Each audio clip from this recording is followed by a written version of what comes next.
talking now? Yeah. Okay. Hello, everyone. Do I have anything in my teeth? No. Okay. Do I? No. Okay. I'm ready. Okay. Wait, let me just check my teeth. Teeth. You didn't trust her? No. She doesn't trust me. Like, actually, we should talk about that. Like, Wait, what? Alyssa doesn't trust me. That's a crazy statement. It's true. I witnessed it firsthand. When? On Friday. What was Friday? When you weren't like letting me like next time I do your makeup, I'm not letting you check till the end. Oh my Because god. You made me look super tan. But it still came out bomb. Like if I had the right shade of foundation, then it would have eaten like 100%. Eaten? You mean ate? It would have ate. You would have eaten.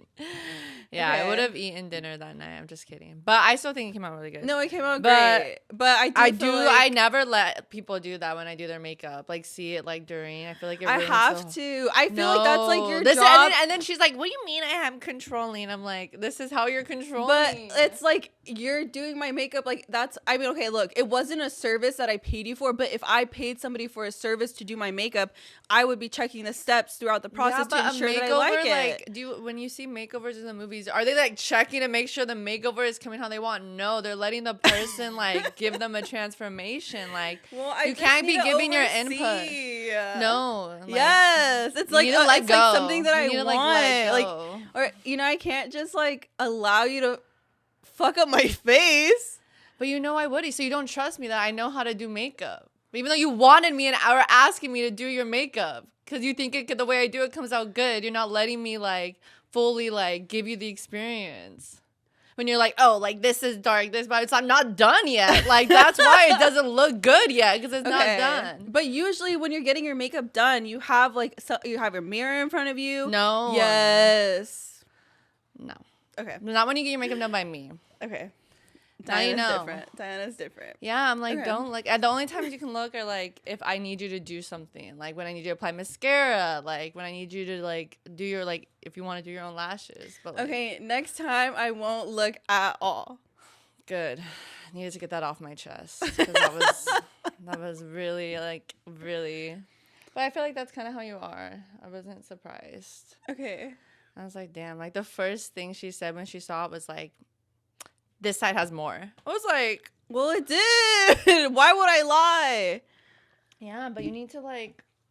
I feel like with me, I'm like a glass half full type person. Like the first thing I always trying to point out is a positive, and then you go in with like, oh, but this could be better. That's definitely okay. You see, that's a food for thought. Food for thought. Food for thought. Yeah. Okay, let's start. Okay, I'm gonna start. Okay. Hi, everyone. This is Las Muñekitas. I'm Alyssa. I'm Diana. And we're so excited to be filming our new episode today. Yes, this episode is our March episode. You know, St. Patrick's Day is coming up. March Madness. March Madness, whatever that means. I have no idea what that means. But we're here, and there are things that have been happening that we need to talk about. So we're going to do a really quick update of our life. And then we're also going to jump into a few stories regarding Diddy's lawsuit. Who the did I marry? Who the fuck did I marry? Yeah, so we wanted to talk about first something really exciting that we did. Because we be outside, you know, we be like just doing shit together. So we went to Luna Amusement Park in the Arts District of LA. And it's this like art installation. Basically, it used to be this amusement park in Germany. And it was designed by a bunch of artists like Keith Haring, Mike Basquiat, and Salvador Dali. A bunch of like really iconic artists of like the 1990s.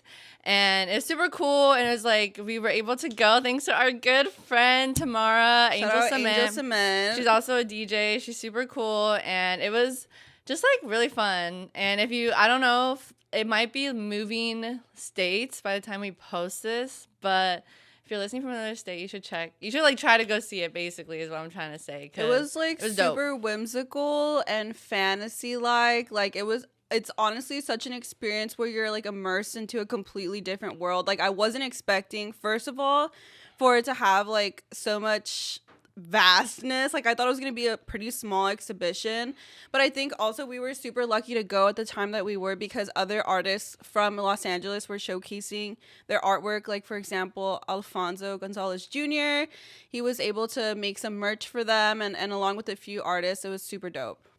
Yeah, so we did that, and then also we we're going to Puerto Rico in May. We bought tickets to go to Puerto Rico for like one of my best friend's birthday. It's like a big group trip, but we're both going, and we're gonna vlog, and we want to do shit while we're out there. Like, that's so lit. I feel like I just know we're gonna have fun. Definitely fun. If you're an artist or you know an artist out there, we want to interview you. And we're going to be practicing our Spanish chops to interview you guys. And we want to put you on, but it's going to be such an unforgettable experience. I don't think I've never been in Puerto Rico before. So this is going to be super dope. Yeah, if you guys have been there before and you know any like bomb spots that we can't miss out on, definitely let us know. But yeah, it's going to be lit. We're going to vlog a lot of nature stuff, hopefully interview people. But whether or not, like, it's going to be lit. And I love going on vacation. I love, like, documenting my vacation and having everyone, like, vicariously live through me. So, like, you guys are going to Puerto Rico, too, is basically what I'm trying to say. We're taking you on along the ride. Yeah, we're going to take y'all to Puerto Rico. I mean, I went to Miami last year, but that was too X-rated to put out into the world. Oh, but Miami's fun. I love that side of the world. Like, East Coast tropical weather is just a vibe. Like, it's like it's like stormy, but it's like hot and humid, which I like the hot weather. So yeah, I've never been in that like that tropical vibe. Actually, I've been to Brazil, so I don't know, but I forgot that. It's probably a little bit similar. But Bad Bunny, here we come. Yeah. I mean, we'll see. Maybe I'm gonna try to find me a man there, but Diana's single, y'all. We're gonna pimp her out in Puerto Rico. Not even. So I'm if gonna you pimp happen to be myself going out, but just gonna wait and see. But yeah, I definitely like have fun when I travel when I'm single. It's just like the world is your oyster, So I'm excited. I've also just like. I don't know if we actually want to talk about the other two things we wrote, because I feel like I'm honestly ready to just jump into the topics at hand today, because I feel like it's a lot with the lawsuit and who the fuck did I marry. Like, these are like deep dive. Well, I wouldn't say like super deep dive, but we definitely like, I feel like try to give you guys a well-rounded just summary of like these situations if you're like into pop culture, which I definitely am, obviously. But also, like, some of this shit is real life. Like, real life, like, criminal activity going on everywhere at high levels and low levels.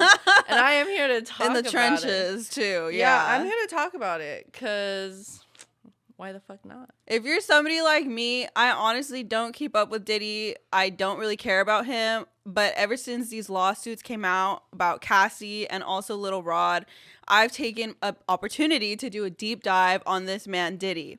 So I've gone back to around the 90s when he was with J-Lo. And the story kind of starts there. I'm sure his little activities that were criminal started before that, but he was with J-Lo. They got involved in a shooting, and after that, J-Lo and him split. And J-Lo will not speak on that event.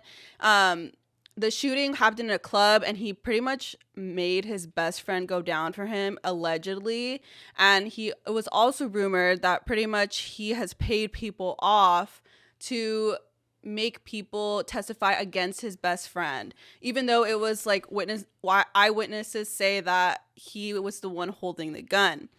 Wait, I have a question. Go ahead. How long were him and J-Lo together? I'm not sure. Oh, was it like because I like don't even really remember them like being like together. It was like in 1997, 98. So that was like before I was even born. That's where we both were even born. That tells you guys No, we don't. Yeah, I'm sure like some people who have seen P Diddy from the start of his career, like he used to be Puff Daddy. You know, like he changed his name actually after that incident happened. I wonder why. To probably wipe some of the like grease off of his name. He was trying to like leave that shit behind him. But rebrand. Follow perhaps. Because it's like it's like can't fucking escape your demons when you are the demon. He is the fucking demon. But okay, so she has opened up a little bit about the relationship though. And so like we can see just from J-Lo, even Kim Porter, which was his ex before J-Lo, Cassie, and now Young Miami, that this man is up to no good. J-Lo pretty much said that he was super controlling. Like, even when she had movie scenes where she had to kiss somebody, he would be like, why are you kissing that person? And she knows obviously it's nothing but like a job, you know? So the drama started there. Yeah, I mean, good thing J-Lo got away, and now she's living with her Prince Charming, Ben Affleck.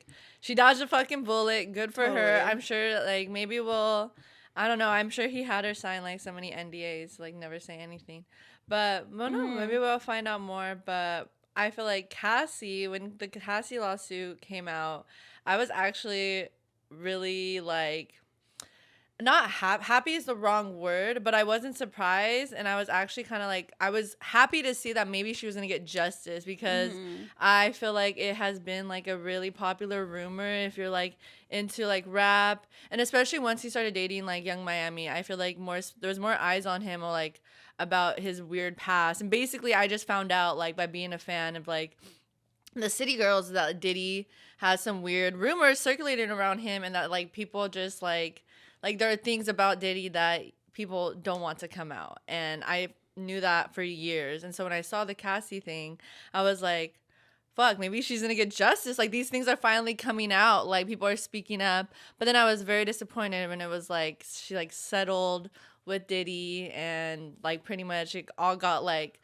shut down like pretty fast. And it all just kind of got like swept under the rug like once again. But it did put more eyes on him. I feel like there's just been like dominoes slowly falling, and then this is like hopefully like his whole empire comes crumbling down. One thing I want to point out is that Cassie and Diddy didn't start dating until maybe like a few years after J-Lo, and it's rumored that he actually dated her because she looked like a young J-Lo. She was only 19 when they started dating, and this man was 37. That alone can already tell you a little bit about his character. She was signed to his record label, Bad Boy Records. And pretty much what the lawsuit rumored is that, well, not rumored, in the lawsuit, she claims that he subjected her to sexual assault. He drugged her. He abused her physically, and all of his employees, like, they pretty much just turned a blind eye. Yeah. Which is crazy because he's like affiliated to so many different companies, even aside from Bad Boy Records. Like, he has different entities, and all of them would either say like, oh, like the best thing for you to do is just to return back to Diddy. He would also engage in voyeurism and subject her to have sex with male prostitutes while he watched. Yeah. Which is freaky. This is where the beginning of Diddy's, like, I feel like DJ Academics is the one who like termed it like, I don't know who said freak offs, but I think this is where the term freak off started to gain traction in the community, because it's not just like, I don't know, like abuse type shit, which is already horrible, but it's like this kind of like kinky, like fetishy abuse that is really like, it's just like interesting to hear come out about someone who is like so in the public eye. Like, this is like not shit you want coming out about yourself, you know? Like, this is supposed to be private, and it's like opposite of private. Like, he has like, everyone knows his fucking business, but he's denying everything. But we know. I don't know how long these two had been together. I think it was for like definitely over 5 years, like almost 10. Yeah. They did have on and off periods because of this abuse, and so in her off period, she dated Kid Cudi. And why was Kid Cudi's car blown up? His car got blown up, and it's not confirmed by who, but who do we think blew the fuck up out of Kid Cudi's car because he was jealous. Yeah, in the lawsuit, it like kind of like, you know, insinuated that Diddy might have been responsible for Kid Cudi's car getting blown up, which is crazy when you think about like also how popular like Kid Cudi was at that. He still is a very popular artist, but at that time, I feel like what was like the peak of his like career as like a new rapper, and so that's really crazy. And I feel like there's so much like he's being accused of in that lawsuit that kind of got like tucked away, and people didn't really talk about that as much. And I don't know what that says about Kid Cudi, but like justice for Kid Cudi, you know, I'm sure that was just traumatizing, but he hasn't said anything. But yeah. So that lawsuit with Cassie came out a little bit, I think it was December of last year. So literally the next day they settled. And I think she settled for $30 million, which is also telling because although it doesn't necessarily say if he's guilty or not, like just to be like taken to court, like that's not something that obviously Mr. Puff Daddy would like to do, to have all of this uncovered, because they can bring in all these like eyewitnesses. And, you know, like I think even like a male prostitute in this recent case with Little Rod's lawsuit has come out saying and verified that it was him. So with Little Rod, let's talk about Little Rod's lawsuit. So this producer that worked with Diddy is coming for his neck pretty much. Like he is accusing Diddy of sexually assaulting him and making advances, and also like not paying him for his work on his album. So it's like a pretty big lawsuit, like 73 pages, with all sorts of crimes and allegations being thrown at Diddy. It's a lot. I would say they're pretty much similar to the ones that Cassie had said, but let's not forget the added cannibalism. Cannibalism, I think rape, obviously sexual abuse, like just having like underage sexual children at his parties, like all this crazy type, like grooming, this Hollywood shit. It's like, definitely Hollywood shit. Yeah, pretty much like what happened with Jeffrey Epstein. Like it's giving Jeffrey Epstein, like sex trafficking, like, you know, all that really sick and twisted shit that occurred at the Epstein Island. Diddy pretty much had his own sort of similar shit going on, is what the lawsuit is making it seem. And Young Miami is involved in all of this. Like one of her tweets, maybe from like a few years ago, she was like, "I'm on Diddy's private island." Girl, that's not aging well. We know what happens on Diddy's private island. I feel like that's honestly one of the only reasons like I like care about like the case, because honestly like I don't really give a fuck about Diddy like as a rapper or anything. Like I don't listen to his music. Same. But I do listen to the City Girls, and I just know when like Carisha started dating him, like eyes are just on her. And she had an episode of Carisha Please, which was her podcast. Rest in peace, because that shit has been shut down. It's dead. Because Diddy was the one producing that podcast. But honestly, I loved that show. I was seated for every single episode. Like I was seated. Like I was Carisha Please. Like I was ready. I was watching. Somebody tweeted, they were like, "I know Diddy was behind those freaky ass cards that Carisha would ask the celebrities." Like, 100%. Yeah, she made a card game. She made her own card game too, called like Carisha Please Card Game. It was like really freaky stuff. And like very like alcohol. I feel like there's a like huge theme of like just like also being drunk and partying. So anyway, Carisha's talk show was canceled, and I was like, I don't want like Carisha to be canceled, you know, because I like her. She's a mom. She's a single mom. But it's just like, as a fan, like my friend like texted me. She was like, "What are your thoughts on like the Young Miami like situation?" I'm just like, I fear her career and reputation might be at risk. But so far she's like, ever since the Cassie lawsuit dropped, she distanced herself from Diddy and like disowned him. She cut ties with him. She claimed she had no idea what was going on. But in this new lawsuit, tea has been spilled, and she is being accused of kind of acting like a sort of pimp for like Diddy, to whether it's boys, girls, like she's finding individuals for him to come back to his house to party with him, and so that way, you know, he can kind of persuade them into these different situations, sexual situations that they might not be wanted.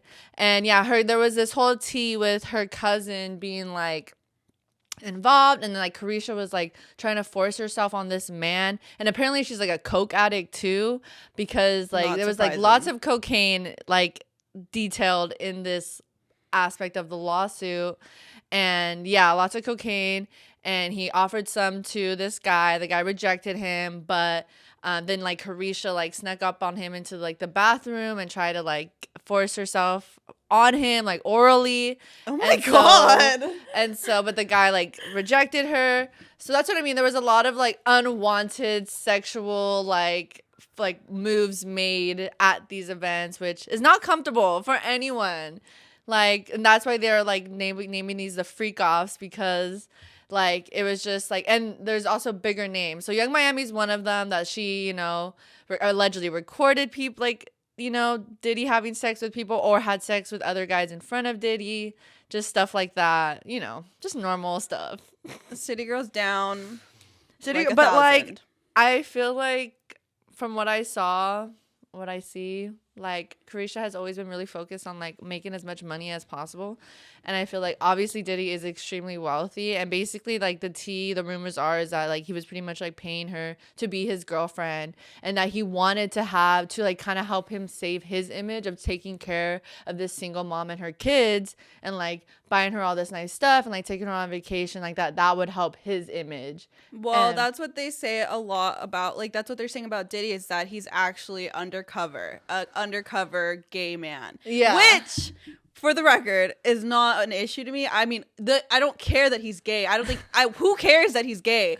But it's the fact that he's doing all this weird shit behind the scenes and not owning up to it. And then yeah, he's using these women as like, you know, I don't know, beards. stand-ins. That's what the term is, that they're beards, so that like you have like a girl by your side that like stands by you even though you were doing some gay shit on the side. Yeah, everyone knows. But and I think what the crazy part is that the part that blew up about this lawsuit is the fact that oh my god, Diddy's gay. Like that's what everybody was focused on, and they're not focused on the cannibalism, the sexual assault, the fucking grooming. I'm like, girl, who cares if he's gay? A lot of men do, because well, I think specifically it's the relationship that it was the thing that I really saw popping off on Twitter, on my end of Twitter. You know, we're all on different sides of Twitter. Was specifically the allegations of Diddy having sexual relations with Meek Mill and Usher, because these men are figures of black masculinity in the public eye. Like most of the male like population listening to this rap music are straight men, and we all know our society can be pretty homophobic, and a lot of guys are still homophobic, and so I feel like it's just homophobia, and like that is pretty much why like they have to be undercover about it, because there's not like space for like a lot of like gay like masculine like men in rap music, like even like I feel like Lil Nas X is like, that's true, one of the only like out like gay rappers. Like it's just not a thing. And like they don't want to lose their image or reputation as like that guy in like the hip hop industry, so they go through all these like holes and like twists and turns to make it appear one way, but it's just like a facade. And I mean, it's just, it all comes crumbling down when you take it to like the other level where you're like abusing, and it's not just like a secret gay lifestyle, it's like a secret gay abusive lifestyle. Yeah. But the Meek Mill shit, okay, well, for some reason DJ Academics has been just going off on Twitter. He has been preying on Young Miami's downfall for like months. Like he has just been at it. Like they have had public Twitter fights, going at each other's necks. Like he's, you know, been accusing her of being like the Ghislaine Maxwell like of Diddy's enterprise. You know, he has been like Carisha Maxwelling the fuck out of her. Like he's basically just like, anytime she says anything, he would just quote tweet her and be like, who gives a fuck, talk about Diddy type shit. So honestly, but he's so right. Like, why hasn't she said one thing? I think it's utterly convenient that she decides to distance herself once the Cassie allegations comes out. Like, she well knew what was going on beforehand, and now all of a sudden she doesn't have any affiliation to Diddy. Like, that's just suspicious. Yeah. So he has not he's been coming for her. So like there was this period of time where Young Miami was beefing with one of Diddy's ex-wife, and she tweeted, "If I wanted you to eat my pussy, Diddy would have had you on your knees, ho. You would eat her." Basically saying that Diddy can force someone to eat Young Miami's pussy, which is a very that didn't age well. So she was basically like, yeah, people just obviously believing she had some sort of affiliation to the sex trafficking going on. 100%. Clearly, Diddy is a voyeuristic type of guy. What do you think of that kink, like voyeurism? Like watching people, I think it's weird. Watching obviously. your man have sex or your girl have sex while you like watch. I feel like if it's consensual, then like go ahead by all means. But it doesn't seem like it was consensual in this case. Yeah, and like, so what do you think? There's this like video of like Nicki Minaj doing Instagram live with someone, and she asked this guy, she's like, "Do you think there are a lot of brothers in rap who are undercover?" And he's like, "What, Nicki?" Like, he's all like, you know, like, don't spill the tea. And she was just like, "Oop." She's like, "I do." And obviously Nicki Minaj had dated Meek Mill, and so people were just like, she's been trying to tell us that like there are undercover brothers. So what do you think? Like, what is your take on that? Like, do you think like not just like men in hip hop, but I guess I have two questions: men in hip hop and then men in general. I think I will answer it with one answer because it's going to be the same thing.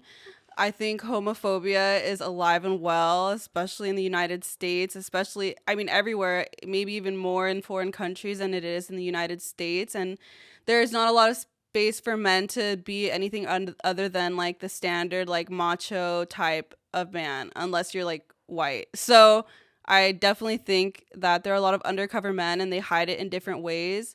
And also, yeah, it just has detrimental effects to people's mental health, because why are these men doing like freaky shit undercover? Like, I feel like they might not need to do that if there was a lot more expression available. But also, people are just sick in general. Yeah, I obviously stand with the victims. I believe everything, and I think Diddy is going down, and I don't think he's gonna be the first one or the last one. I think there are a lot of male figures in hip hop who will be going down, and whose downfall I might personally be preying on. So watch out.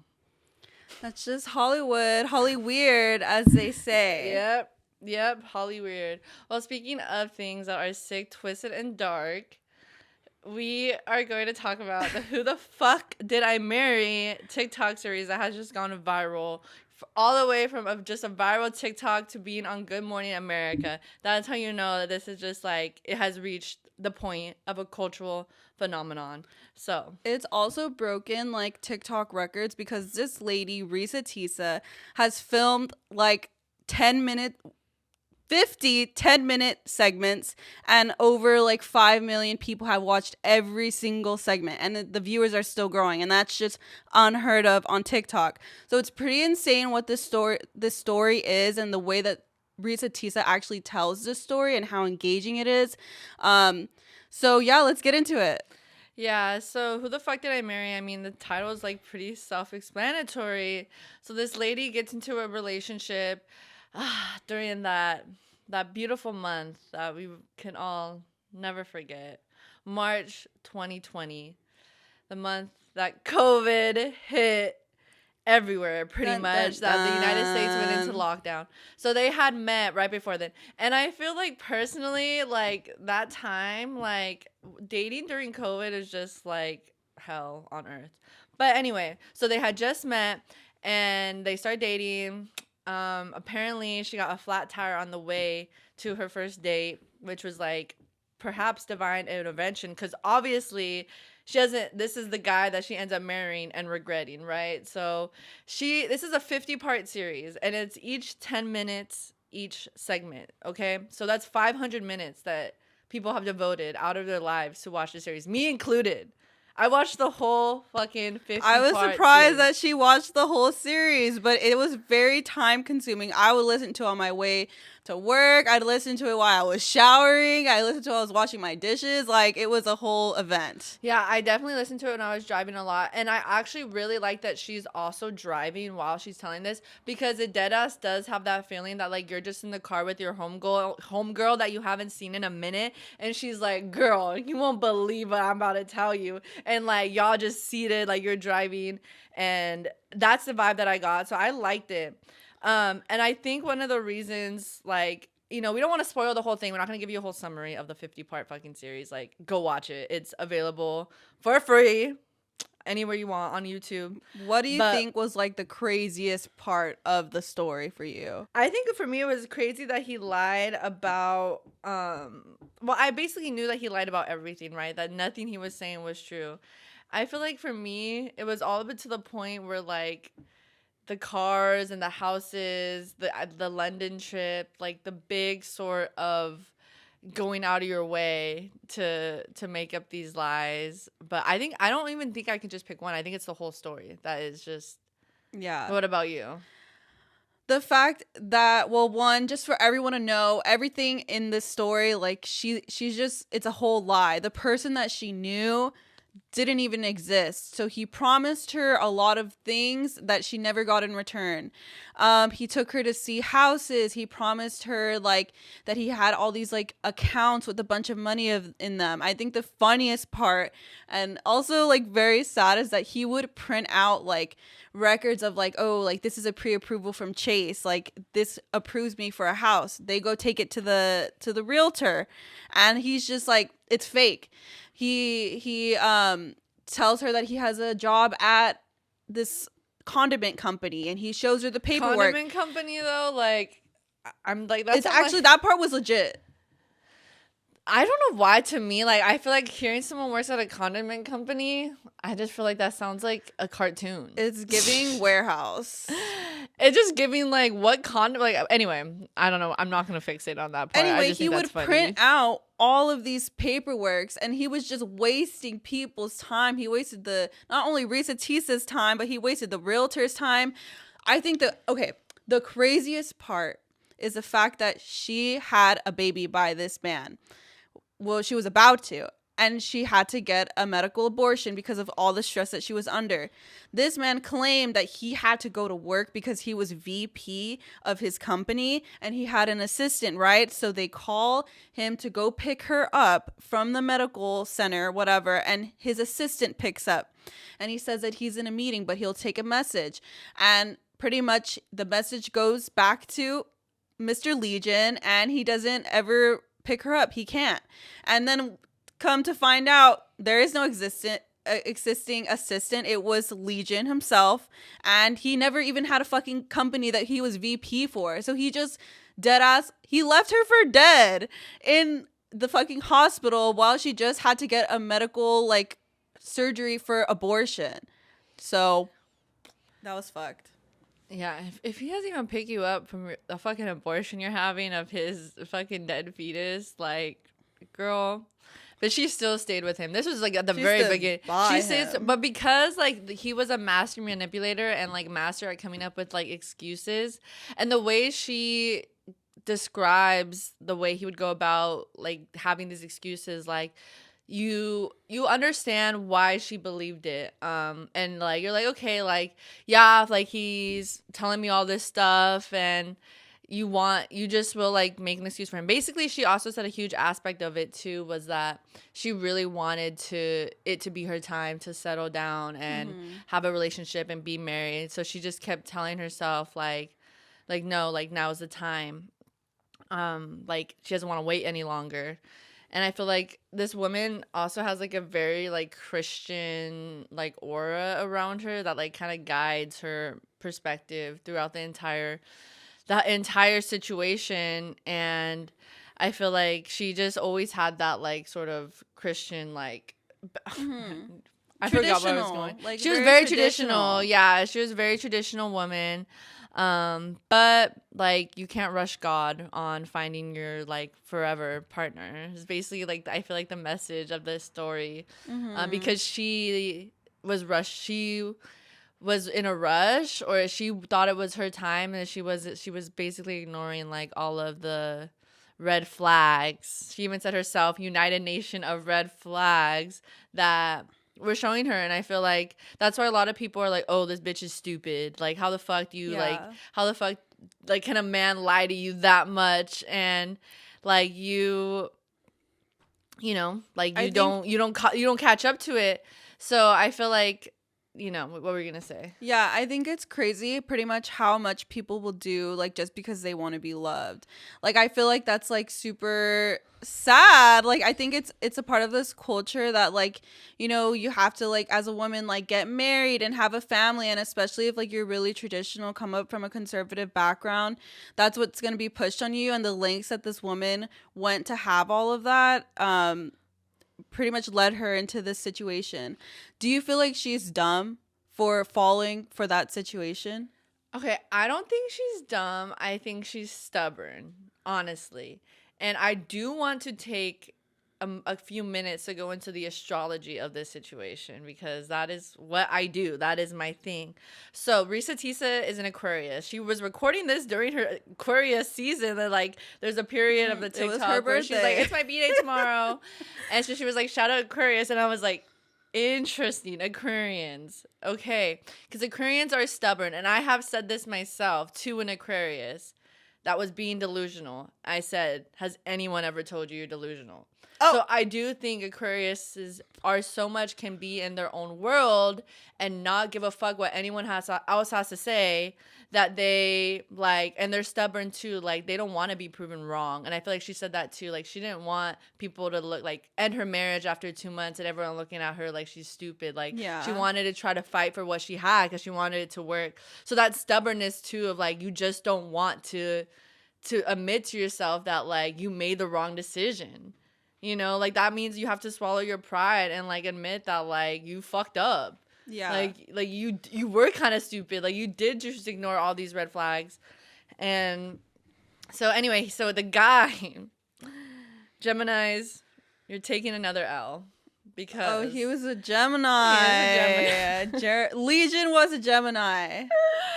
This liar was a Gemini. And Geminis are known for being two-faced already. I mean, the fucking evil Mount Rushmore of Geminis would probably be like Hitler, Trump. Oh my God. Kanye West. And that's just to name a few. Geminis are chaotic. We're chaotic, and we do like, I feel like Gemini is literally a sign that's like, they could be your angel or your devil. And most of them, they could be both. And they like, but they also like, okay, I'm a Gemini rising, so that's why I might say like we. But Geminis do love to lie. We do love to play mind games. And I feel like this whole entire relationship was just one big fucking mind game. And Aquarius is also like mind games. So there's like, these are air signs. Yeah. So it's all mental. To the point where you will have 2 social security numbers, fake offshore accounts. I mean, like, Geminis have like, no way. That's just mental illness. I mean, bipolar, that's what Geminis like get called all the time, that they're like super bipolar and that they can have like multiple personalities, like, or multiple personas. Like if you think about like all the different like alter egos that like Kanye or Ye has had, like it's definitely giving like they have personas, and then they could have a life and death of a personality of theirs. Giving and still, split. It's literally giving split. So it's a very fine line to walk on. But yeah, Geminis, you got to take the L on this one. But I still love y'all. I still love a Gemini. Aquariuses, stop being so fucking stubborn. That's what I have to say. Fixed signs in general, stop being so stubborn and listen. And it's okay to like quit sometimes if it's the worst decision you've ever made in your life. When I was watching this, I would see people on TikTok have debates about if, obviously the story, but whether this lady was a victim or not. Mm-hmm. Do you think that this lady was a victim even though like countless of times she would say she knew exactly what she was doing, but pretty much she didn't want to admit it to herself. So she already knew this man was lying. Mm-hmm. But does that make her a victim still? I do think she's a victim. I stand by Risa Tisa. I'm not going to turn my back on her. I feel like let's be for real. Who else got into a regrettable situationship during the pandemic? Like, I did. Like, I did some very stupid shit dating wise during the pandemic. And like, yeah, I got into a whole ass relationship too. I don't regret getting into that relationship. But I feel like at that time, it was like a safe thing to do was like hang out with a party with a bunch of people or like boo up with someone and just kick it with you two. Like, yeah, I was choosing the latter. And I feel like a lot of people were. So like, I definitely feel like people got really attached to their partner during the pandemic, and lots of strong bonds, whether healthy or unhealthy, is debatable, were created. And so I think she's a victim. Like, I think honestly, I'm not too proud of, like, I'm never going to be that person to be like, that could never be me, because like, we're all human, and like, you know, sometimes we want to believe what we want to believe at that moment to be true. And like, I think she's a victim. I think that he is the one who's fucked up, because he's the liar, gaslighter, manipulator. Like, this guy needs to see a like psychiatrist like immediately. So I think he is an abuser and she's the victim. That's it. This little TikTok story has gotten her worldwide. Which I love, because honestly, okay, just really briefly, like, Charlamagne the God from The Breakfast Club tried to come at her and called her a big back. Yes. Which, bro, Charlamagne, like, fuck off. Like, so what? Like, yeah. Fat shaming is not funny, cool. Like, are you stuck in like the 90s? Get a new joke, okay? Shit's not funny. Anyway, she has gotten signed to a talent agency, and pretty much there's just a lot of conversation that a movie or some sort of documentary might get made out of this story, because it's just so fucking juicy. It's so good. So we love to see it. We love to see Risa Teresa get her bag on Legion. Like, his ass better be getting nothing from all this. We really want Octavia Spencer to star as Risa Tisa too. So if you guys have any ideas of who they should cast, write it in the comments. Yeah. So at the end of the day, there's this meme that's like, what happened to her? And the girl's like on a gurney, you know, being held by some paramedics, like she's about to die. And it just says, she believed a man.